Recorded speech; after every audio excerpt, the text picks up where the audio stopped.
आज का बाइबल का वचन सन पौलुस का कोरिन्थियों के नाम पहला पत्र अध्याय 3 वचन 18 से 23। और आज का सुसमाचार सन लूकस के अनुसार अध्याय 5 वचन 1 से 11। पहला कोरिन्थियों अध्याय 3 वचन 18 से 23। कोई अपने को धोखा न दे। यदि आप लोगों में कोई अपने को संसार की दृष्टि से ज्ञानी समझता हो तो वह सचमुच ज्ञानी बनने के लिए अपने को मूर्ख बना ले, क्योंकि इस संसार का ज्ञान ईश्वर की दृष्टि में मूर्खता है। धर्म ग्रंथ में यह लिखा है, वह ज्ञानियों को उनकी चतुराई से ही फंसाता है, और प्रभु जानता है कि ज्ञानियों के तर्क वितर्क निसार है।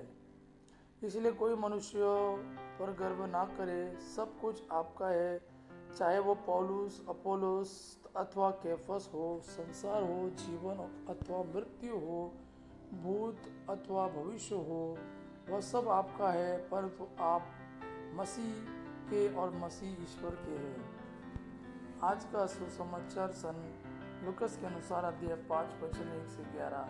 एक दिन ईसा गेनेसरेत की झील के पास थे।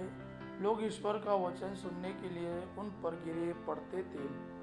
उस समय उन्होंने झील के किनारे लगी 2 नावों को देखा।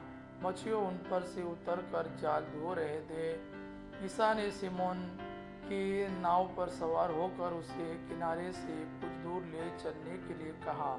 इसके बाद वे नाव पर बैठे हुए जनता को शिक्षा देते रहे। उपदेश समाप्त करने के बाद उन्होंने सिमोन से कहा, नाव गहरे पानी में ले चलो और मछलियां पकड़ने के लिए अपने जाल डालो।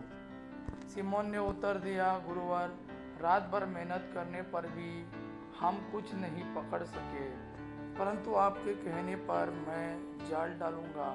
ऐसा करने पर बहुत अधिक मछलियां फंस गई और उनका जाल फटने को हो गया।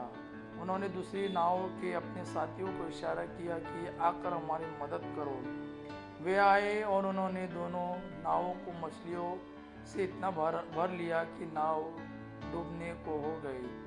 यह देखकर सिमोन ने ईसा के चरणों पर गिरकर कहा, प्रभु, मेरे पास से चले जाइए, मैं तो पापी मनुष्य हूँ। जाल में मछलियाँ के फंसने के कारण वह और उसके साथी विस्मित हो गए। यही दशा याकूब और यूहन्ना की भी हुई। ये ज़ेबेदी के पुत्र और सिमोन के साझेदार थे। ईसा ने सिमोन से कहा, डरो मत, अब से तुम मनुष्यों को पकड़ा करोगे।